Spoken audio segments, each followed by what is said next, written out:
नमस्कार। आकाशवाणी से दोपहर समाचार के साथ मैं लवलीन निगम।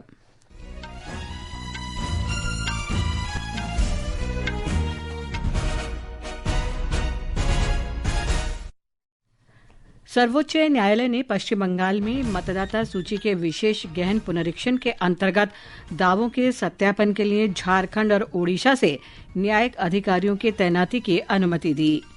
मुख्य निर्वाचन आयुक्त ज्ञानेश कुमार ने त्रुटि रहित मतदाता सूची पर जोर देते हुए कहा, ये किसी भी लोकतंत्र की आधारशिला है। उपराष्ट्रपति सीपी राधाकृष्णन ने कहा, पर्यटन सौहार्दपूर्ण कूटनीति और भारत अमेरिका आर्थिक गलियारे का एक प्रमुख स्तंभ है। उपराष्ट्रपति ने नई दिल्ली में टूरिज्म लीडरशिप समिट का उद्घाटन किया। भारतीय स्टेट बैंक ने घरेलू मांग में मजबूती के चलते चालू वित्त वर्ष की तीसरी तिमाही में देश की जीडीपी वृद्धि दर 8.1% रहने की संभावना जताई। और श्रीलंका में आईसीसी T20 विश्व कप के सुपर 8 में आज शाम इंग्लैंड का मुकाबला पाकिस्तान से होगा।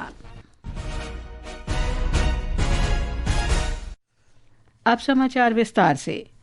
सर्वोच्च न्यायालय ने कलकत्ता उच्च न्यायालय के मुख्य न्यायाधीश को पश्चिम बंगाल में मतदाता सूची के विशेष गहन पुनरीक्षण के अंतर्गत 80 लाख दावों और आपत्तियों से निपटने के लिए सिविल न्यायाधीशों की तैनाती और पड़ोसी राज्यों झारखंड और ओडिशा से न्यायिक अधिकारियों को बुलाने की अनुमति दे दी है। एक रिपोर्ट। मुख्य न्यायाधीश न्यायमूर्ति सूर्यकांत की अध्यक्षता वाली पीठ ने कलकत्ता उच्च न्यायालय के मुख्य न्यायाधीश के एक पत्र पर ध्यान दिया। पत्र में कहा गया है कि 250 जिला न्यायाधीशों को सत्यापन प्रक्रिया पूरी करने में लगभग 80 दिन लगेंगे। समय की कमी को ध्यान में रखते हुए सर्वोच्च न्यायालय ने अतिरिक्त सिविल न्यायाधीशों की तैनाती की अनुमति दी और कलकत्ता उच्च न्यायालय को झारखंड तथा ओडिशा से समान रैंक के न्यायिक अधिकारियों को बुलाने का निर्देश दिया। न्यायालय ने निर्वाचन आयोग को दोनों राज्यों से अधिकारियों की तैनाती का खर्च वहन करने का निर्देश दिया। निर्वाचन आयोग को 28 फरवरी को अंतिम मतदाता सूची प्रकाशित करने की अनुमति भी दी है और स्पष्ट किया है कि सत्यापन प्रक्रिया आगे बढ़ने पर पूरक सूचियां जारी की जा सकती हैं। समाचार कक्ष से निखिल कुमार। मुख्य निर्वाचन आयुक्त ज्ञानेश कुमार ने देश में त्रुटि रहित मतदाता सूची पर जोर देते हुए कहा कि ये किसी भी लोकतंत्र की आधारशिला है। श्री कुमार ने आज नई दिल्ली में भारत मंडपम में निर्वाचन आयोग और राज्य चुनाव आयुक्तों के राष्ट्रीय गोलमेज सम्मेलन को संबोधित करते हुए ये बात कही। Pure electoral rolls are the bedrock. त्रुटिहीन मतदाता सूची किसी भी लोकतंत्र की नींव होती है। निर्वाचन आयोग ने विशेष गहन पुनरीक्षण शुरू किया है, जिसके अंतर्गत भारतीय संविधान के अनुच्छेद 326 के अनुसार सभी पात्र मतदाताओं को मतदाता सूची में शामिल किया जा रहा है और अपात्र मतदाताओं को बाहर किया जा रहा है। In line with article 326 of the Indian constitution. मुख्य निर्वाचन आयुक्त ने कहा कि सभी पात्र मतदाताओं को मतदाता सूची में शामिल करने और अपात्र मतदाताओं को इससे बाहर रखने के लिए विशेष गहन पुनरीक्षण SIR प्रक्रिया शुरू की गई थी। उन्होंने कहा कि SIR प्रक्रिया बिहार में शुरू की गई थी, जो बिना किसी अपील के त्रुटि रहित रूप से पूरी हो गई। श्री कुमार ने कहा कि वर्तमान में 12 राज्यों में SIR प्रक्रिया चल रही है और इनमें से 11 राज्यों ने अपनी मतदाता सूची प्रकाशित कर दी है। इस अवसर पर निर्वाचन आयुक्त डॉक्टर सुखबीर सिंह संधू ने कहा कि सम्मेलन का मुख्य उद्देश्य निर्वाचन आयोग और राज्य चुनाव आयुक्तों के बीच सहयोग बढ़ाना और चुनावी प्रक्रिया की सर्वोत्तम पद्धतियों को साझा करना है। पश्चिम बंगाल विधानसभा चुनाव से पहले मुख्य चुनाव अधिकारी मनोज अग्रवाल ने कल राज्य के शीर्ष पुलिस अधिकारियों के साथ कानून व्यवस्था की स्थिति की समीक्षा करने और चुनावों की तैयारियों का जायजा लेने के लिए बैठक की। मुख्य चुनाव अधिकारी कार्यालय के अनुसार बैठक का मुख्य उद्देश्य केंद्रीय बलों की तैनाती सुनिश्चित करना था। राष्ट्रपति द्रौपदी मुर्मू आज से महाराष्ट्र, झारखंड और राजस्थान के 4 दिन के दौरे पर रहेंगी। राष्ट्रपति आज से 2 दिन के महाराष्ट्र दौरे पर हैं। वे आज मुंबई के लोक भवन में राष्ट्रव्यापी अभियान जीवन बचाना और स्वस्थ भारत का निर्माण का उद्घाटन करेंगी। ब्यौरा हमारी संवाददाता से। अपने दूसरे दिन के दौरे में राष्ट्रपति द्रौपदी मुर्मू बुधवार को बुल्ढाना के शेगांव में केंद्रीय आयुष मंत्रालय द्वारा आयोजित राष्ट्रीय आरोग्य मेला 2026 का उद्घाटन करेगी। उसी दिन वे नागपुर में ब्रह्मकुमारियों द्वारा आयोजित एकता और विश्वास के माध्यम से महाराष्ट्र का स्वर्ण युग के राज्य स्तरीय शुभारंभ समारोहों में भी शामिल होंगी। भावना, आकाशवाणी समाचार, मुंबई। ये समाचार हमारी वेबसाइट www.newsonair.gov.in और हमारे न्यूज़ ऑन एआईआर ऐप पर भी उपलब्ध हैं। उपराष्ट्रपति सीपी राधाकृष्णन ने आज नई दिल्ली में America Bharat strategic partnership forum tourism leadership summit का उद्घाटन किया। शिखर सम्मेलन को संबोधित करते हुए श्री राधाकृष्णन ने कहा कि पर्यटन एक उद्योग से कहीं ज्यादा है और ये संस्कृतियों तथा आर्थिक अवसरों के बीच एक सेतु का काम करता है। उन्होंने कहा कि पर्यटन सौहार्दपूर्ण कूटनीति का एक सशक्त माध्यम है। श्री राधाकृष्णन ने भारत के पर्यावरण दृष्टिकोण 2029 का भी उल्लेख किया। उपराष्ट्रपति ने कहा कि इसका उद्देश्य सुदृढ़ बुनियादी ढांचे, निर्बाध संपर्क व्यवस्था, आधुनिक सुविधाओं और पर्यावरण, स्थानीय संस्कृति तथा अर्थव्यवस्था का ध्यान रखते हुए प्रत्येक राज्य में कम से कम एक विश्व स्तरीय पर्यटक स्थल का विकास करना है। The future of tourism is not just about numbers, it is about the impact. It is about how responsibly we grow, how inclusively we develop, and how strategically we collaborate. May this summit mark a new chapter in our collaborative story, one defined by sustainability, innovation, inclusivity, and shared prosperity. संस्कृति और पर्यटन मंत्री गजेंद्र सिंह शेखावत ने US India strategic partnership forum tourism leadership summit को संबोधित करते हुए कहा कि भारत एक अग्रणी वैश्विक अर्थव्यवस्था बनने की दिशा में अग्रसर है और पर्यटन इसका केंद्र बना हुआ है। भारत का पर्यटन क्षेत्र शहरी और ग्रामीण इलाकों में आजीविका का स्रोत है। यूनेस्को विश्व धरोहर स्थलों से लेकर जीवंत परंपराओं तक भारत यादगार अनुभव प्रदान करता है। अमेरिका से बड़ी संख्या में पर्यटक भारत आते हैं। वर्ष 2025 में अमेरिका से लगभग 18 लाख पर्यटक भारत आए। यह हमारे लोगों के बीच अटूट संबंधों का सशक्त प्रमाण है। दिल्ली की एक अदालत ने भारत मंडपम में इंडिया एआई इम्पैक्ट समिट के दौरान हुए विरोध प्रदर्शन के सिलसिले में भारतीय युवा कांग्रेस के अध्यक्ष उदय भानु चिब को 4 दिन की पुलिस हिरासत में भेज दिया है। अधिकारियों के अनुसार चिब पर विरोध प्रदर्शन का मुख्य षड्यंत्रकारी होने का आरोप है। बताया जा रहा है कि वो राष्ट्र विरोधी नारा लगाने में शामिल था। चिब के साथ श्री कृष्ण हरि, कुंदन यादव, नरसिम्हा यादव और अजय कुमार यादव भी सह आरोपी हैं। चिब को भारतीय न्याय संहिता के विभिन्न धाराओं के अंतर्गत हिरासत में लिया गया है। भाजपा प्रवक्ता गौरव भाटिया ने कहा कि कांग्रेस के सहयोगी दल भी इस कृत्य का समर्थन नहीं कर रहे हैं। भाजपा प्रवक्ता ने कहा कि ये दुर्भाग्यपूर्ण है कि विपक्ष के नेता जैसे पद पर आसीन व्यक्ति को अभिव्यक्ति की स्वतंत्रता का सही अर्थ समझ में नहीं आता। उन्होंने मांग की कि राहुल गांधी और कांग्रेस अध्यक्ष मल्लिकार्जुन खड़गे को देशवासियों से माफी मांगनी चाहिए। इस बीच कांग्रेस ने अपने युवा विंग के प्रमुख और कार्यकर्ताओं की गिरफ्तारी की निंदा की है। सोशल मीडिया पोस्ट में पार्टी महासचिव जयराम रमेश ने कहा कि विरोध प्रदर्शन शांतिपूर्ण और वैध था। उन्होंने कहा कि दिल्ली पुलिस द्वारा की गई गिरफ्तारी पूरी तरह से अवैध है।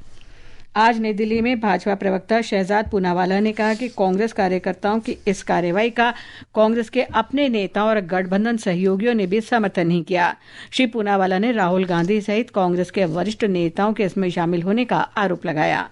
एक बात स्पष्ट है कि ये जो किया गया एआई समिट पर भारत मंडपम में, ये कोई 4-5 लोगों की कारस्थान नहीं थी। ये डीप कॉन्स्पिरेसी थी जिसमें राहुल गांधी स्वयं और उनके बाकी कांग्रेस के वरिष्ठ नेता इस षड्यंत्र का हिस्सा थे। भारत की बदनामी कैसे कराई जाए, भारत के खिलाफ जो झूठ और दुष्प्रचार और बदनामी फैलाने का ठेका है राहुल गांधी ने उठाया। झारखंड के चतरा जिले के सिमरिया में कल रात एक चार्टर एयर एम्बुलेंस के दुर्घटनाग्रस्त होने से सभी 7 लोगों की मौत हो गई। राज्य के स्वास्थ्य मंत्री डॉक्टर इरफान अंसारी ने बताया कि black box, flight data recorder, cockpit voice recorder, मौसम की स्थिति, एटीसी संचार और रखरखाव रिकॉर्ड की जांच की जाएगी। सरकार ने शोक संतप्त परिवारों को हर संभव सहायता और मुआवजे का आश्वासन दिया है। सिक्किम के सोरेंग जिले के 2 वार्डों में बर्ड फ्लू के मामले सामने आए हैं। जिला प्रशासन ने प्रभावित क्षेत्रों और संभावित संक्रमित क्षेत्रों को सतर्क कर दिया है। जिला प्रशासन स्थिति पर नजर रख रहा है। उत्तर रेलवे का जम्मू प्रभाग जम्मू और श्रीनगर के बीच वंदे भारत एक्सप्रेस शुरू करने की तैयारियों के अंतिम चरण में है। वरिष्ठ संभागीय वाणिज्य प्रबंधक उचित सिंघल ने बताया कि आगामी छुट्टियों के मौसम से पहले सेवा शुरू करने के प्रयास किए जा रहे हैं। श्री सिंघल ने बताया कि पिछले वर्ष अत्यधिक वर्षा के कारण कुछ पुलों में तकनीकी समस्याएं आ गई थीं, लेकिन मरम्मत और सुदृढ़ीकरण का कार्य पूरा हो चुका है और इन पुलों पर रेलगाड़ियों का आवागमन सुचारू रूप से फिर शुरू हो गया है। ये समाचार आकाशवाणी से प्रसारित किए जा रहे हैं। ताज़ा समाचार जानने के लिए आप हमारे सोशल मीडिया हैंडल X@AR या न्यूज हिंदी को फॉलो कर सकते हैं। प्रधानमंत्री नरेंद्र मोदी 2 दिन के इजरायल यात्रा पर कल रवाना होंगे। तल अवीव में प्रधानमंत्री इजरायल के प्रधानमंत्री बेन्यामिन नेतन्याहू के साथ व्यापक वार्ता करेंगे। इसके बाद श्री मोदी यरूशलेम में कई कार्यक्रमों में भाग लेंगे। उधर यरूशलेम में आकाशवाणी समाचार से विशेष बातचीत में इजरायल में भारत के राजदूत जेपी सिंह ने कहा कि आतंकवाद के मुद्दे पर भारत और इजरायल एक मत हैं। उन्होंने कहा कि किसी भी संकट के समय दोनों देश एक दूसरे के साथ खड़े रहे हैं। श्री सिंह ने कहा कि प्रधानमंत्री नरेंद्र मोदी की इजरायल यात्रा ऐतिहासिक सिद्ध होगी। Prime minister will be addressing Knesset. प्रधानमंत्री मोदी इजराइल की संसद क्नेसेट को संबोधित करेंगे। ये किसी भी भारतीय प्रधानमंत्री द्वारा दिया जाने वाला पहला संबोधन होगा। क्नेसेट के माध्यम से प्रधानमंत्री इजराइल और साथ ही भारतीय नागरिकों को भी संबोधित करेंगे। मुझे लगता है कि पूरा इजराइल इसे देखेगा और उनका भाषण सहयोग के विभिन्न क्षेत्रों पर केंद्रित होगा। Will focus on various areas of cooperation. Shri Singh ने कहा कि इजरायल के प्रधानमंत्री बेन्यामिन नेतन्याहू से वार्ता के अलावा श्री मोदी इजरायल के राष्ट्रपति इसाक हर्जोग से भी मुलाकात करेंगे। दोनों प्रधानमंत्रियों के बीच वार्ता के बाद कई समझौतों पर हस्ताक्षर भी किए जाएंगे। विदेश मंत्री डॉक्टर एस जयशंकर ने आज एस्टोनिया के विदेश मंत्री मार्ग्स साहकना और वहां के नागरिकों को स्वतंत्रता दिवस की शुभकामनाएं दी हैं। डॉक्टर जयशंकर ने सोशल मीडिया पोस्ट में दोनों देशों के बीच मैत्रीपूर्ण संबंधों को और मजबूत करने की प्रतिबद्धता दोहराई। प्रधानमंत्री ने आज नीदरलैंड के प्रधानमंत्री रॉब जेटन को पदभार ग्रहण करने पर बधाई दी। प्रधानमंत्री मोदी ने सोशल मीडिया पोस्ट में कहा कि भारत और नीदरलैंड्स के बीच विभिन्न क्षेत्रों में व्यापक संबंध हैं। स्टेट बैंक ऑफ इंडिया की आज जारी एक रिपोर्ट के अनुसार चालू वित्त वर्ष की तीसरी तिमाही में देश की अर्थव्यवस्था में 8.1% की वृद्धि दर्ज की गई है। रिपोर्ट में कहा गया है कि 31 दिसंबर 2025 को समाप्त तिमाही में आर्थिक गतिविधि मजबूत बनी रही। एक रिपोर्ट में ये भी बताया गया है कि वैश्विक चुनौतियों के बावजूद अर्थव्यवस्था ने मजबूत विकास गति बनाए रखी है। रिपोर्ट में कहा गया है कि कृषि और गैर कृषि दोनों क्षेत्रों में उत्साहजनक रुझानों के कारण ग्रामीण क्षेत्रों में उपभोग मजबूत बना हुआ है। इसमें यह भी पाया गया है कि राजकोषीय प्रोत्साहन के कारण पिछले त्योहारी सीजन के बाद से शहरी उपभोग में लगातार वृद्धि दर्ज की गई है। ये आकलन ऐसे समय में आया है जब भारत अपने सकल घरेलू उत्पाद GDP आधार वर्ष को 2011-12 से संशोधित करके 2022-23 करने जा रहा है। नई GDP श्रृंखला 27 फरवरी 2026 को जारी होने वाली है। अंकित की रिपोर्ट के साथ समाचार कक्ष से सरफिरोजी। उपराष्ट्रपति CP राधाकृष्णन, प्रधानमंत्री नरेंद्र मोदी, गृहमंत्री अमित शाह और सूचना तथा प्रसारण राज्य मंत्री डॉक्टर L मुरुगन ने तमिलनाडु की पूर्व मुख्यमंत्री जयललिता की जयंती पर उन्हें श्रद्धांजलि अर्पित की है। महिला क्रिकेट में 3 मैचों की एक दिवसीय श्रृंखला के पहले मैच में ब्रिस्बेन में भारत ने ऑस्ट्रेलिया को 215 रन का लक्ष्य दिया है। ताज़ा समाचार मिलने तक ऑस्ट्रेलिया ने 17 ओवर में 2 विकेट पर 79 रन बना लिए हैं। उधर श्रीलंका में ICC T20 क्रिकेट विश्व कप के सुपर 8 में आज शाम इंग्लैंड का मुकाबला पाकिस्तान से होगा। और अंत में मुख्य समाचार एक बार फिर। सर्वोच्च न्यायालय ने पश्चिम बंगाल में मतदाता सूची के विशेष गहन पुनरीक्षण के अंतर्गत दावों के सत्यापन के लिए झारखंड और उड़ीसा से न्यायिक अधिकारियों की तैनाती की अनुमति दी। मुख्य निर्वाचन आयुक्त ज्ञानेश कुमार ने त्रुटि रहित मतदाता सूची पर जोर देते हुए कहा, ये किसी भी लोकतंत्र की आधारशिला है।